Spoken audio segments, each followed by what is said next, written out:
Good morning. Hi guys, this is yours truly, Empress Jazzy Warmington, aka All That Chaz, aka Lupus Slayer. Yeah, y'all want to dance this morning? Hey, y'all want to dance? All right, let me crank this up a little bit.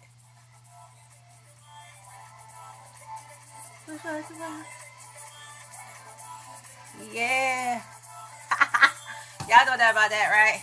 Y'all know that about.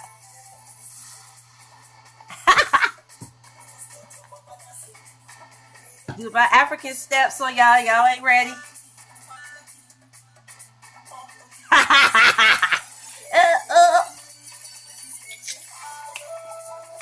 Uh-oh, y'all know that about snake. Reba.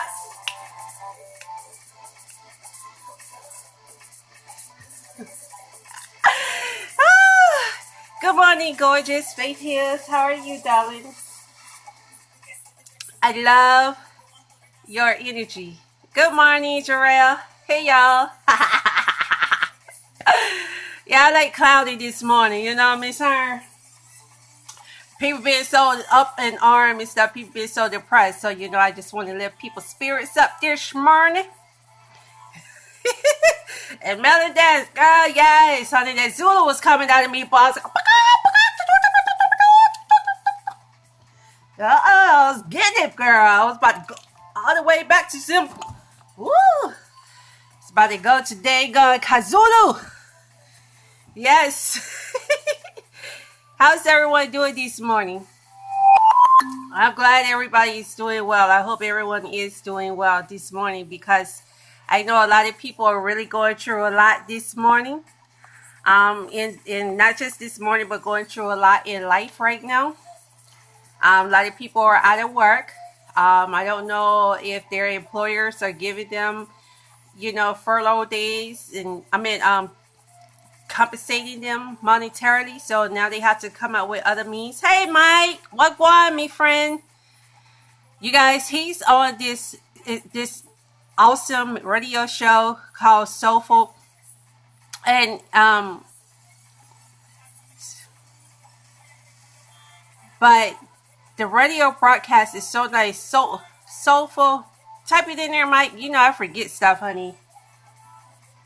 Dang, I hate ever since they gave that medicine, whatever they gave to me for my treatments and stuff, I can't remember nothing. Dang, I'm like, dang, the medicine make you forget stuff? Like, what the hell? Medicine's supposed to help you remember stuff, not forget stuff. But this morning, hi, George. Hi, Georgia. When are you going to get your cook show, Georgia? Miss Georgia Jules, when are you getting this cook show started? Your husband told you to get this show started.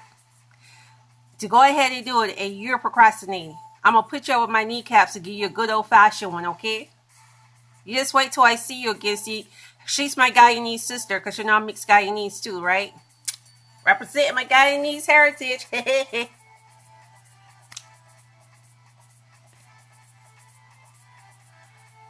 I'm ready to go, boy. I'm ready to go to the club, boy. Go to do some African soca. Woohoo!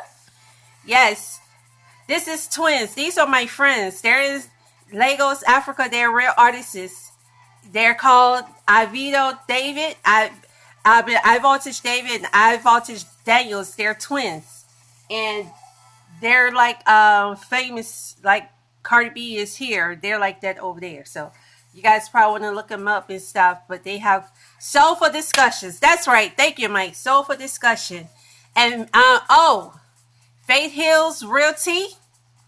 She does some phenomenal spoken word. You all follow each other. Because I'm telling you, I have a lot of talented people, creative people. I'm like, God, you guys are just loaded with talent. I'm like, dang, like, where y'all websites and where y'all podcasts and stuff? Because if I had that kind of talent, boy, people would not shut me up. They still can't shut me up anyway. I still got a big mouth. But they were like, they'd be like, girl, you again? I'd be like, yes, me again, honey, me again. But I'm going to tell you, I listened to her on her YouTube channel. And it's like her voice is so soothing. Right here, y'all see with Faith Hill? Her voice is so soothing. And even not just her voice is soothing, but even what she's saying it's just, it penetrates you. Like, it makes you want to be a better person. It makes you want to launch and step out on faith and, pursue your goals and dreams. She's so captivating. Now, on Soulful Discussions, let me tell y'all about Soulful Discussion. The last time I was able to tune in, they had this phenomenal real estate. I don't know if she was a real estate agent or a broker, but she was giving some very imperative and good, awesome information about first time home buyers and the resources that are available. Thank you, Faith Hills. Mwah! Thank you. But she was, oh yeah, that's right. Yeah, put that. But the lady, she was giving some really phenomenal information. This is on Soulful Discussions Radio with Michael Johnson. And a lot of the information, even though I study real estate, I had forgot, I remembered I know about the first time home buyer programs, but I forgot that you can also you can also get other resources as well. Like, just because you're approved for one program doesn't mean that you will automatically be excluded from other programs. So that means you might be able to get all the money you need for your closing costs, so you don't even have to worry about your closing costs. So that is something that you guys definitely want to do. Yes, we all need to network. There's so many talented people that I follow. I follow you guys. I actually watch. A lot of times I may not be able to be as physically active as I want, because again, I'm still going through, a lot of serious health battles. So sometimes I'm not able to interact like we want to, but I'm always listening and watching, and I try to catch up as much as I can and follow and show, as much support to everyone possible, because it's so many people.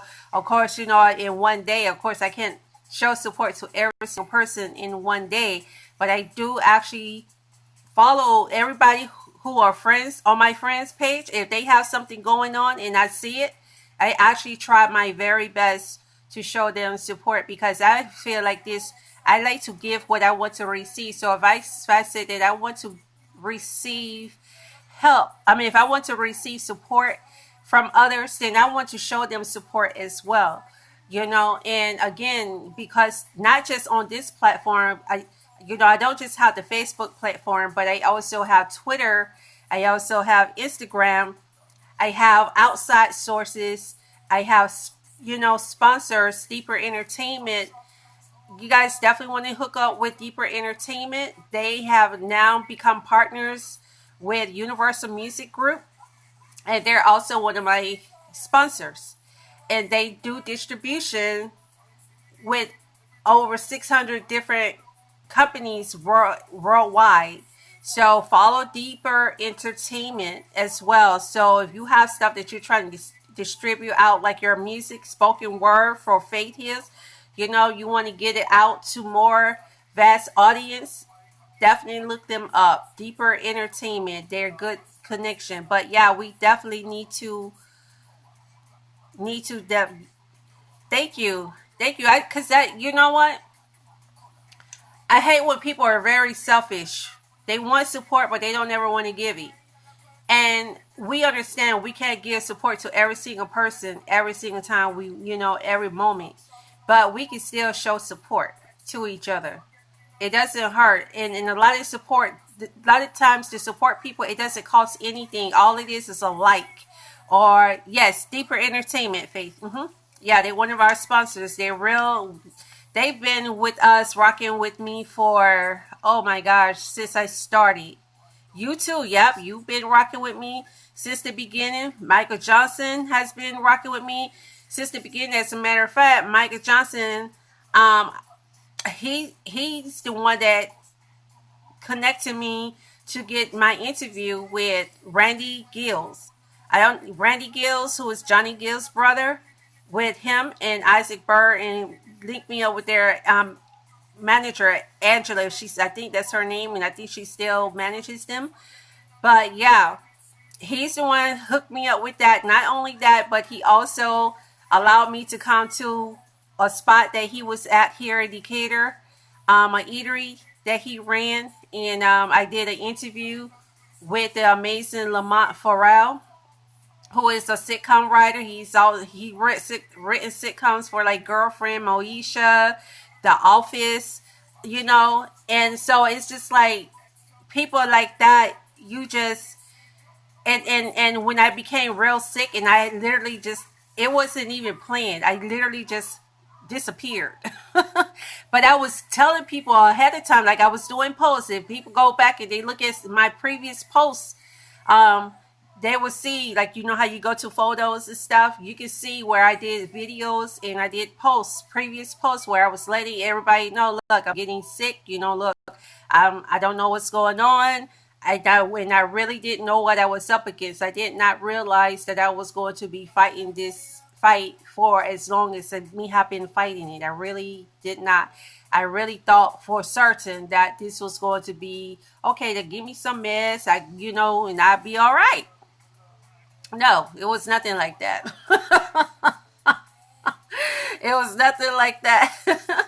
No, thank you, Mike. Thank you, because I'm gonna tell you, it was really hard. It was embarrassed. I was embarrassed. And my mom, she was like, why are you embarrassed because you're sick? She said, people trying to make you feel embarrassed for becoming sick, and you had to tend to your health instead of tending to them and what they wanted, even if it isn't your business ventures, then they're the one that has the problem. You don't feel bad for being sick. That's not your fault. You got sick, like it escalated once you was in a car accident. You got worse. So that's not your fault. Don't feel guilty for that, because I was embarrassed. I was feeling guilty. I was feeling shame.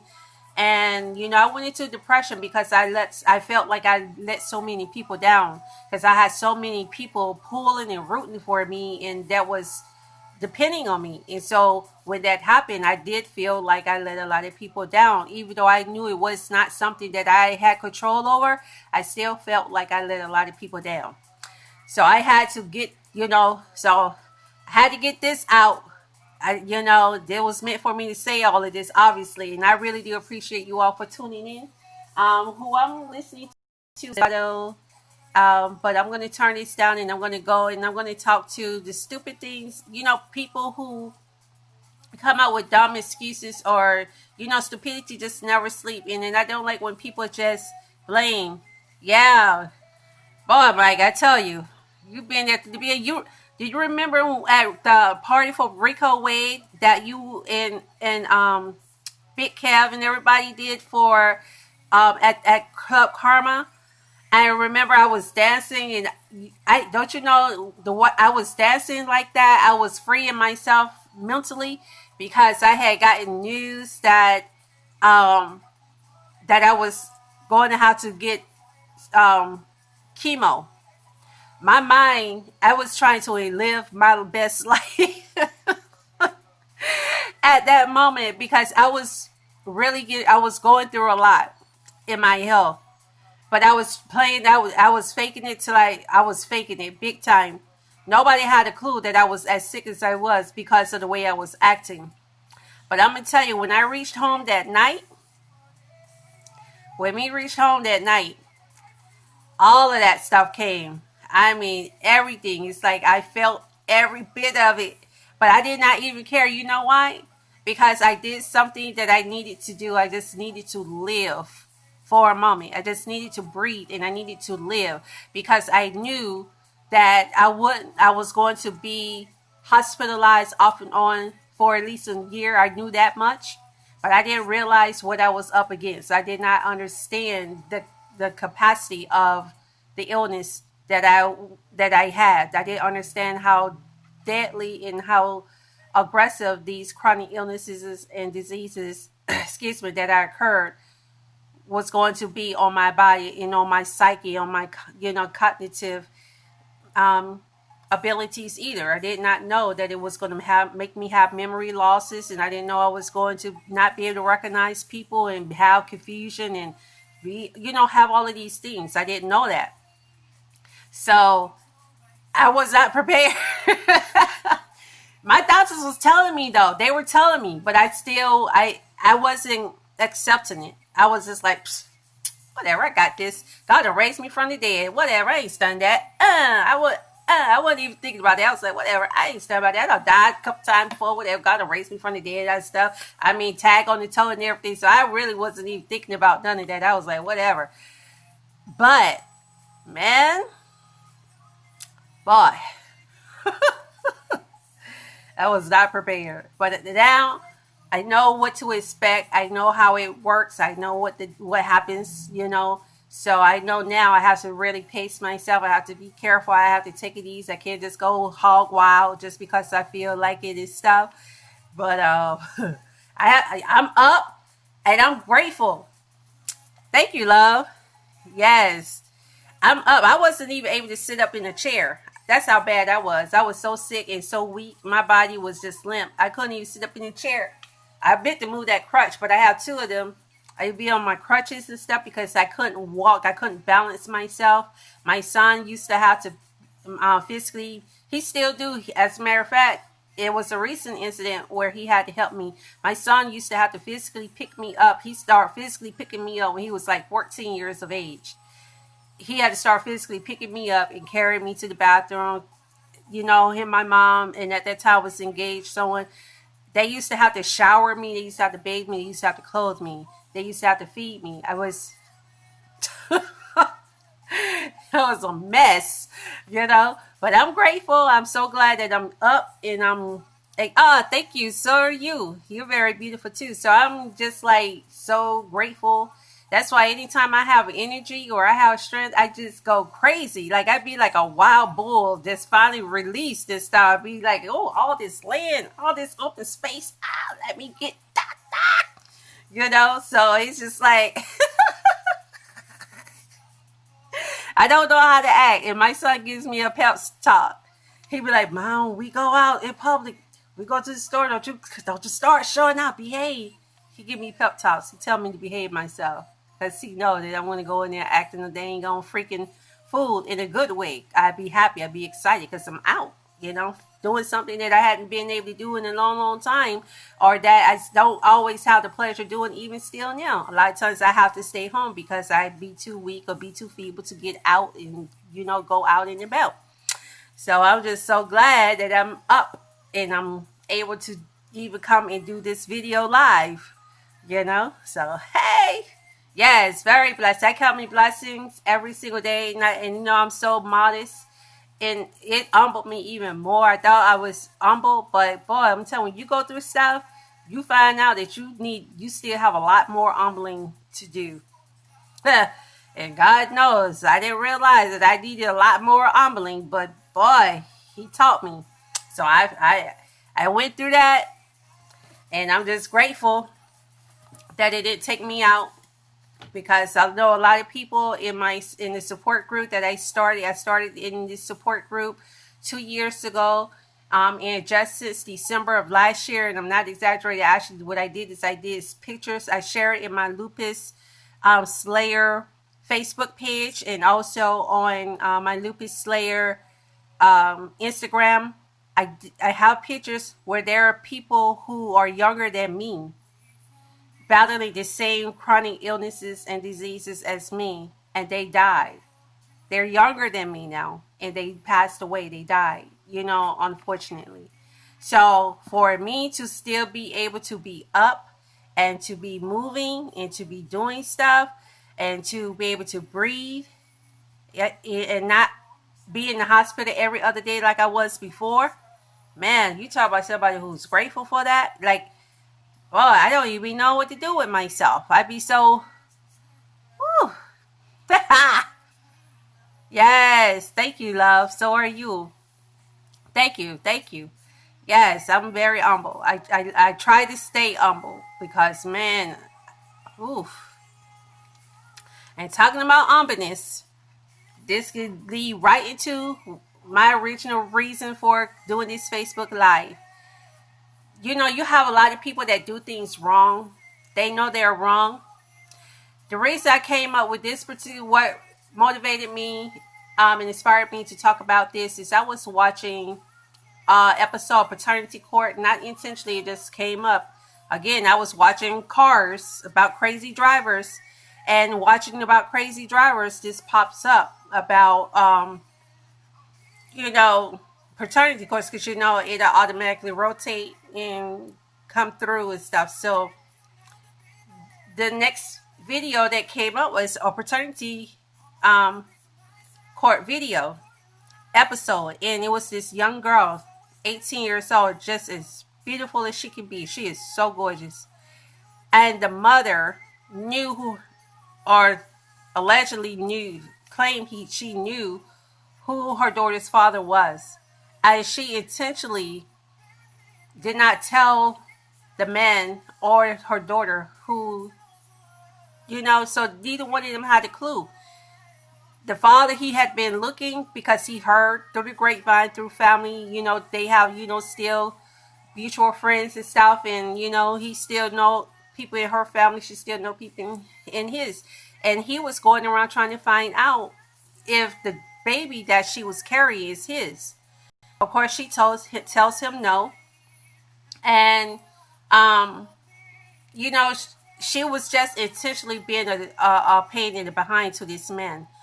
Because what originally happened, while she was with this guy, she was having an affair or relationship with a married man who was very married, and so I guess with her shame and her guilt, she took it out on her daughter and took it out on the man who she has told other people is the daughter, is the father of her daughter. But then when the daughter started inquiring, when she got old enough, she started inquiring because she's playing sports, she has prom, she want her father to be there. The lady, the mother was like lying, telling the daughter, no, your dad is, he's not your dad. I don't know why they telling you this. He's not your dad, blah, blah, blah. Like, she wouldn't let her daughter know, so the daughter can at least try to have a relationship with her dad. And he was trying to find out as well, but he didn't know her name. So what ended up happening is the daughter, I think some kind of way she found out the man's name that is supposedly be her dad. So she went on Facebook, and he had actually he's not a social media junkie, or he's not fluent on social media, but he created a Facebook account just for her to reach out to him, or somebody to reach out to him to let him know, because he said for some reason he just felt like maybe that is his daughter, because he was in a relationship with her, with the daughter's mom for a long time. And long story short, they did the paternity test, came to find out the guy was not her dad after all. After all of this hurt, after all of this, all of the lies that the mom did, all of the deceitfulness that the mom did, the man turned out not being her daughter's father anyway. So it's like now this little girl is hurt even more, because now she's just feeling completely lost. And the mother, she's just sitting up there looking like she really didn't this lady did not shed one single tear. It's just as if she was kind of like putting on the emotions with her face, but to act. But you could tell that lady did not care that her daughter was up there broken. There's no way I could see my child broken like that, and it doesn't bring me to my knees. This lady just standing there like, and I just don't understand why people would do that. And then the lady tried to make it seem like it was the guy. It wasn't him. He had been looking for his daughter, and she wouldn't even allow him to even have a relationship with the little girl or anything. Even if the other man, the married man, was the biological dad, the guy said that he wouldn't have cared, because if the girl did not have a dad in her life and she needed a dad, he was going to be there. He would have been more than glad to be there. And he told her, he said, well, from this day forward, you will be my daughter. And I would be your dad if you want a dad. I would be your dad. Yeah, that's exactly why a lot of men treat women bad. Because, you can't go around doing shady stuff like that. Yet, like, a lot of time people always want to put emphasis and put focus on men, deadbeat dads and stuff like that. But what about deadbeat moms? I mean, you could be a mom that be there and do things for your children. But I'm gonna tell you, I have personally found because I worked with family children's courts in two different states. Okay, and I'm going to tell you what I have seen every single time.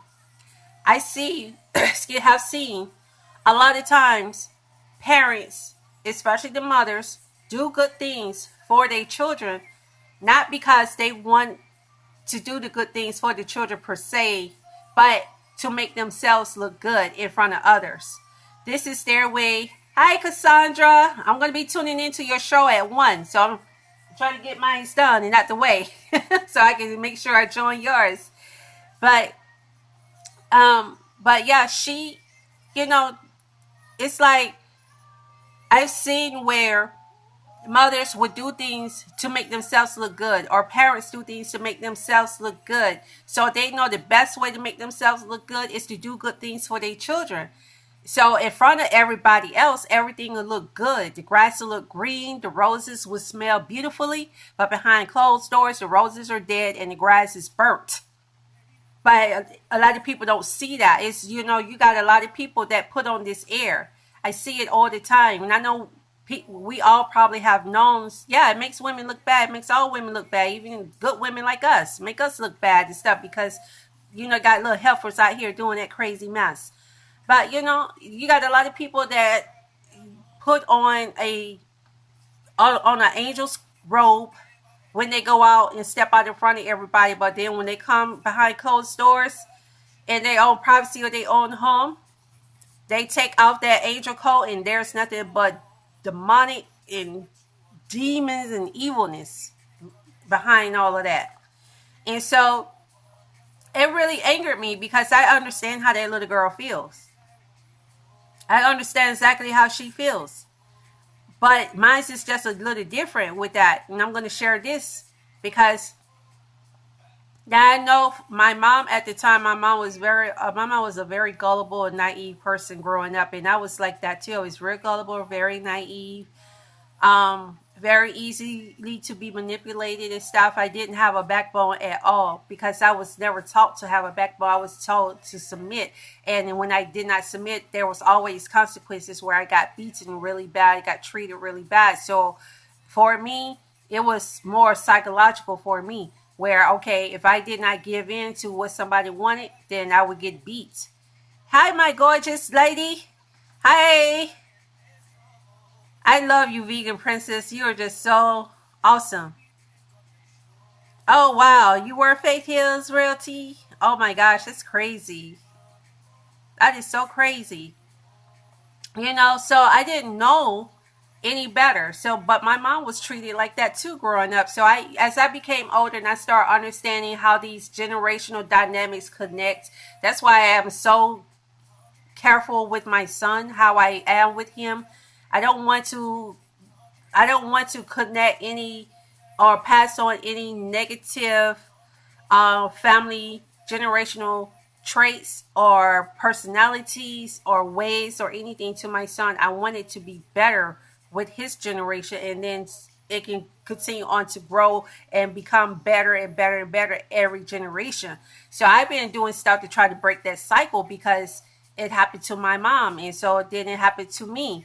But long story short, what ended up happening is my biological, the man that I knew as my dad, I discovered when I was like maybe 13 or 14 years old that he was not my biological dad at all. I found out that this man, and what was more hurting to me is that the man that I knew as my dad and thought was my biological dad, he died in front of me. Like he died. This man passed away. He had a heart attack and stroke in front of me. So I'm standing at his bedside and I'm watching this man die. I see him die in front of me. My mom and my sibling, we're watching him die in front of us. They put him on a life support because he couldn't breathe for himself. He was brain dead and everything. But they put him on the machine to hopefully, that he would eventually come back, but he was dead. He was gone. So I done been to this man's funeral. I done been crying, my heart broken. Even still to date, I still remember him clear as day.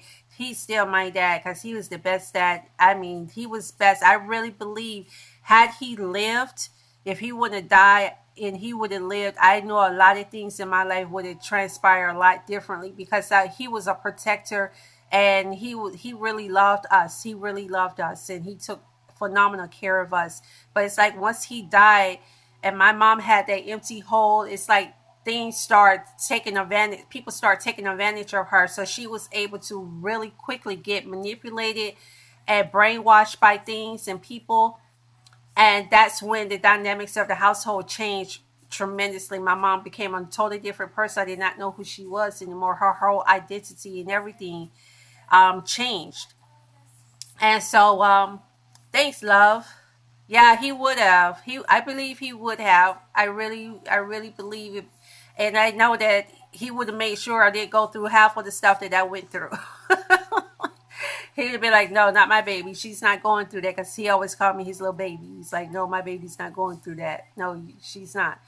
But my mom, she was brainwashed and she was manipulated and she was taken advantage of when she was at her most vulnerable and lowest point ever, grieving over the loss of her husband. And so, needless to say, I discovered who my real biological dad is. And the thing is, I would see this man every blue moon in the neighborhood. But, back then, you had people that was not even related to you. They'd be like, that's your cousin, that's your uncle, that's your auntie, that's your sister, that's your brother. Just because they know they're close to somebody else in the family, or, they're, or whatever, or close to the family. So they will call you, they will call other people your family members who were not even related to you. So I used to hear that this man was my biological dad and stuff, but I was like, whatever. Then several years went past. I never seen him, and I didn't see him in the neighborhood or anything. This is what really, I believe at that moment, I think my psyche changed, and I didn't realize how badly my psyche had changed. But I knew at that moment my psyche had changed because I turned to a totally different person after that. Like I went on a serious rebellious streak. I was being real reckless with my lifestyle. I didn't care. At that moment, I didn't even care anymore. Because I was already dealing with abuse and dealing with a lot of stuff as it was sexual abuse and stuff. I didn't care. At that moment, I just felt like there was nothing else that I could lose. I was like, this is the end. And so when this man was sitting at my late Nana house, bless her heart, he was on one end of the couch. I'm on the other end of the couch. This is how close proximity me and this man is. We're sitting on the exact same couch on opposite ends, though. He had no idea who me was. I had no idea who he was. So my Nana, she comes out the kitchen wiping her hand on her apron because she's always cooking something, and she can cook, boy, and bake. And she asked him, she said, do you see your baby? She said, you see girl? Your baby daughter? And he's looking around because there's a lot of girl cousins. We have tons of them. He had no clue. And she was like, that's her right there, sitting right there on the same couch. I remember I don't even remember if I said anything or what. I just remember I became so psychologically overwhelmed at that moment. I don't even know if I made an outburst or anything, but I do remember just having these rush of different emotions and feelings. And I was angry. I mean, like I was so angry. I really believe if I had a gun, I probably would have shot somebody. As I was enraged, and I just took off out the door. I just gone. I was just angry. And what angered me the most is that because at that moment, at that time, my family, they've been so desensitized to things like this and not thinking anything of it. They were looking at me like I was in the wrong.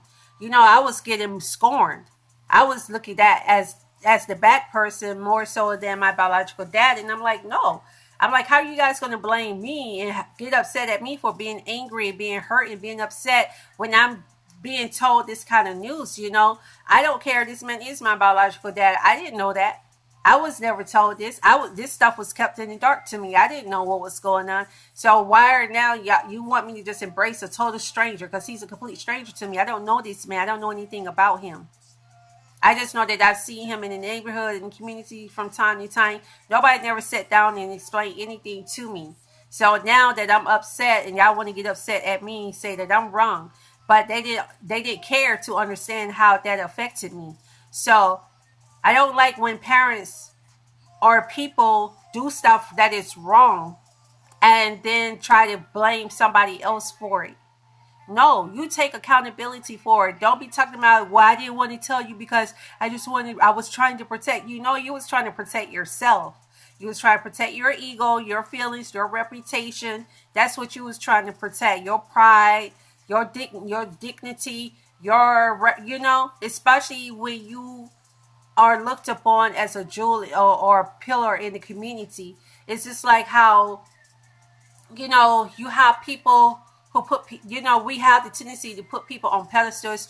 We have the tendency to forget that before a person before we even are named, we are first human. When we're created, we are human beings. And humans are unpredictable rather, creatures in the world. We are. We are the most unpredictable creatures in the world. We have seen people who has never committed a crime in their life, who advocated for crime, for violence, for child molestation. I know people who have advocated with their lives for causes like that to turn around and do the very thing that they're advocating for. To become the monsters, to become the predators, to become the criminals that they are protesting against and that they're advocating against. Become those very beings. So we as humans are the most unpredictable people, and oftentimes we have the tendency to forget that because a person has a title, because they are a pastor, because they are a mother, because they are a father, because they are a teacher, they are a lawyer, they are police, they are chief, or some type of politician, celebrity. Guess what? They're still human beings. Before we get any titles, before our names or after our names or in the middle of our name, whatever, we are still human beings first and foremost. And because of that, we are capable of doing very unpredictable things because we are very unpredictable creatures. And a lot of times we don't. Most times we don't think about that. So you have people, who do things wrong, and they don't take accountability or responsibility for it. They want to try to find somebody to blame. They want to find somebody to accuse other than themselves because they want to try to minimize their role in it. They want to try to minimize what their contributions to it. And sometimes, guess what? You may not be able to share the blame or lay the blame with somebody else. Sometimes we do things and we're the 1% sole contributor of whatever situation or circumstances we created, of lies that we told, or whatever the situation is. We are the sole contributor to that. And a lot of times it's like how you got a lot of people who like to commit crime, and they always try to get other people to commit those crimes with them. They want somebody to be on the bandwagon with them.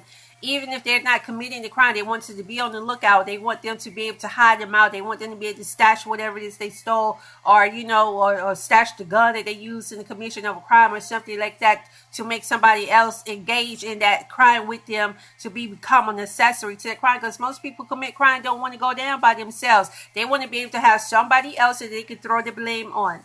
And you got a lot of people with that kind of mentality. So you got a lot of people who do these kind of things. They keep secrets from their children, from their spouses, from their dear friends, from their family, because they don't want to take full accountability and responsibility for it. They want to try to have an scapegoat. They want to be able to try to blame somebody. They're like, no, I'm not going to take all this responsibility and this blame by myself. No, I'm going to have to find somebody else to put it on. I'm going to have to find some reason, try to rationalize some kind of reason to put this on somebody else, because I'm not going to be taking this whole responsibility for myself. guess what? You have to take the whole responsibilities for yourself because you're the one that did it. It's your secret. It's your dirty secret. It's your lies. It's your deceitfulness that has created this situation. So now you want to try to play victim. No. A lot of people do that. Like, a lot of people, it's just like, I'm looking at the time because I'm trying to make sure I stay under 12:30. And it's 12:25, so let me wrap this up. But a lot of people do this. The most common, this is going to be the most relatable way that I can explain this. A person go in a relationship. One person go out and cheat on their mate or on their spouse. Their mate or their spouse finds out about the infidelity. What does the other person do immediately? Well, you didn't do this. I cheated because you did that. Well, I cheated because you was. Instead of to say, I'm 100% wrong. I take 100% full responsibility for it. I take 100% full accountability for it. I was wrong. Not, well, I did it because if you would have did this, well, if you would have did that. Nobody, it doesn't matter. What I did or didn't do did not make you go out there and pull your pants down, lay up with somebody, and have sex with them. You did it because you wanted to. So the reason I use that's obnoxious because that's probably the most relatable one that people can relate to. But I know we all see it a lot of times. When people get caught cheating, the first thing they want to do is try to blame the other person, try to blame their mate or blame their spouse for their reason of cheating. No, nobody's making you cheat. It's like nobody make you get up and go to work. You do it because you want to, because you feel like it's going to benefit you. Well, I go to work because I have bills to pay. I go to work because, I got to make money. Well, guess what? You went and cheated because that's what you wanted to do. That's how you chose to deal with whatever, situation you felt or problems you felt like you were having in your relationship or your marriage. So you can't blame other people for stuff, choices that you made. I did this. I was able to forgive a couple of my exes, and you know why? Because when they were clearly telling me and showing me that they did not want this relationship to work, that they want to go out here and be hoes and cheat and do all this crazy stuff, my stupid behind stayed. I was dumb at the time. We stayed and I rationalized it. So guess what? I can't now blame them for cheating on me because I now knew what it was. I knew at that time and at that moment what it was. They made it perfectly clear. And I decided to stay. I decided to make excuses. I decided to rationalize it. I'm no longer a victim after that. But that's what a lot of people do. They do things that they put themselves in situations they know they shouldn't be in, and then they want to holler victim. You're not a victim when you create a situation, a bad situation, when you create chaos, when you create problems, you create trouble. You're no longer a freaking victim. Stop trying to make yourself a victim. Stop trying to have a woe is me pity party. Stop trying to make yourself look like you are being that you are being betrayed, or that you're being looked at as this bad person, or that you're not, that you haven't committed this offense or committed, this violation. Yes, you have. And I hate when people, well, we weren't married anyway. It doesn't matter if you weren't married. So you mean to tell me, if you want to go there, then guess what? You're not. You can go. Do you intentionally always break the rules, or do you sneak and break rules and you're on your job? Yeah, you know why you sneak and do it? Because if you get caught 9 times out of 10, you're going to get fired. There's consequences with it, and a lot of people are more acceptable of consequences from their job than they are from relationships. So you know why? Because most people don't value their relationships as much as they value their employers, and that's just realistic. Because there's a lot of ways they'll treat their significant other or their spouses that they would not treat, how they would do to their own employers. You wouldn't do that to your employer. You wouldn't treat them like that. You wouldn't talk to them that way. You wouldn't handle them like that. But you do that with your significant other because you feel like there's nothing lost. Like you're not losing anything. You don't feel like there's any consequences. You don't feel like there's no value in it, because you can just be like, okay, move on to somebody else. Well, you can just move on to another job too. But even though you can just move on to another job, you don't do that as much with a job that you would in a relationship. So it just goes to show that people pick and choose to do whatever it is that they want. Hi, my sister. How are you, my love? Oh my gosh. So good to see you. But a lot of times people, they don't value each other, and so that's why they feel so comfortable doing things that they know is wrong. And you don't keep secrets from people because you're trying to protect them. You do it because you're being selfish, and you're trying to find a scapegoat. You're trying to find a way to avoid facing yourself. We can face everybody else. It's easy to face anybody else, but it's so hard to face ourselves. We are the hardest person to face. It's the hardest thing for us to do, is to look ourselves in the mirror and see realities about ourselves that are distasteful, that are bad. It's hard to see our character flaws. It's hard to see our imperfections. It's hard to not just see them, but to accept them. And you can't heal, and you can't grow, and you can't change when you won't accept and acknowledge something. You don't have to live it. You don't have to become whatever it is those negative, characteristics are, and you don't have to allow those characteristics to dominate you, because we all have good and bad in us, And I hate when people be like, "Oh, I'm never capable. I'm not capable of killing. Oh, a person isn't capable of killing." Let somebody try to kill you, and you'll find out real quick if you're able to kill or not. If your children, your pets or whatever, you value is at stake, and someone is trying to harm it, kill it, destroy it, you'll find yourself being able to do stuff that you say you would never be able to do, or people say that you're never capable of doing. That is, not necessarily a good thing, but it's something that you had to do to protect yourself. It was something you had to do to protect your loved one. So we are all capable of good and bad. But we have a choice to choose what part of us we want to allow to dominate. Do we want to allow the good things, the good characteristics to dominate us? Do we want to allow the negative characteristics about us to dominate? It's a complete choice. So when parents and friends and family keep secrets, that's just real dirty. And I would even say this with employers. I hate when employers do dirty stuff, like they know that they're going to terminate you, and they don't really have a valid reason to do it, other than the fact that they realize that they're not going to be able to treat you any kind of way and handle you any kind of way. Most employers, in spite of them doing that little false advertisement in their little job description, when you apply for a job, they be like, "Oh, we want somebody who's strong, who's independent, somebody who can think outside the box," and all of this. They give you this real good line, right? But when you're like that, they can't handle it.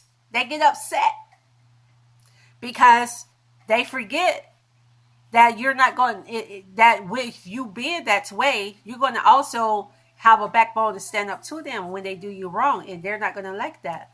I've been through that. So, and I know all of us, probably anybody who has had a job probably have experienced that, where you had employers who do not like the fact that you're strong-minded, and that you will not allow them to take advantage of you and mistreat you. So they find ways to get rid of you, and they know they'll be getting rid of you. But what they do is they'll try to get you to train somebody else to do what you're doing, so that they wouldn't have to train them themselves. And guess what? Every job I've been on, and they've asked me to train someone, and I'm like, that's not my job title. I'm not a manager. I'm not a supervisor. If I'm not in that department to do that. I'm sorry, my rabbit. Let me get my co-host up here. It's my co-host, Mystic. Hi. Hey, poo-poo. Look at him. See how he loved that? He just love. He nibbling on my pants legs, guys, because he want me to pick him up. He want attention. But, they forget. I tell them, I said, I'm not training anybody. It's not my position and my job I'm not training. If you want me to train, you have to pay me to train them. You know, if I'm not good enough to be a manager, especially if they trying to train, and that's something I never understood. Why would you want hire somebody to be a manager, a supervisor, to be over me?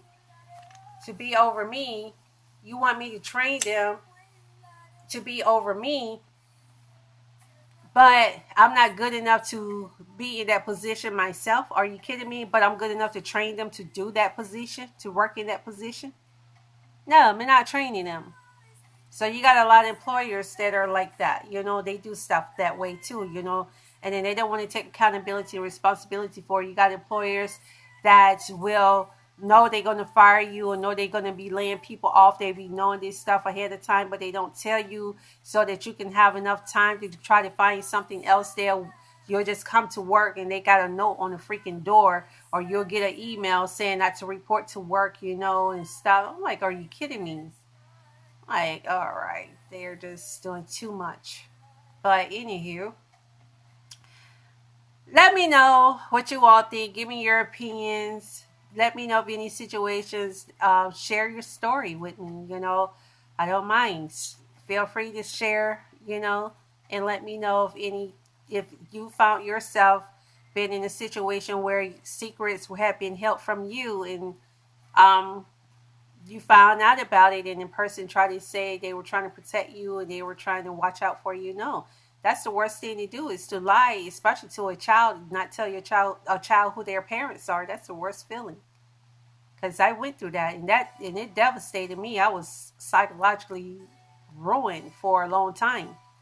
I really was behind that. So yeah, but thanks guys for tuning in. I hope you all have a wonderful weekend. I'm finna get going because, as you see, my co-host is clearly chewing on my necklace. This is what he does. He likes to try to chew on any and everything that's on my body, like my clothes and everything. So you all have a great day, good weekend, and we'll be in touch later. Make sure. Oh, and also, I'm getting ready to go on to the Callaway radio broadcast. You guys tune in. She had this game thing that we did yesterday, last night. It was so fun. So you guys tune in, because that's what I'm going to get ready to do now. Once I hang up, disconnect from here, hang up. I'm going to be going to her network and I'm going to be tuning in to her live. All right. So you all have a great day. Thanks everybody who watched.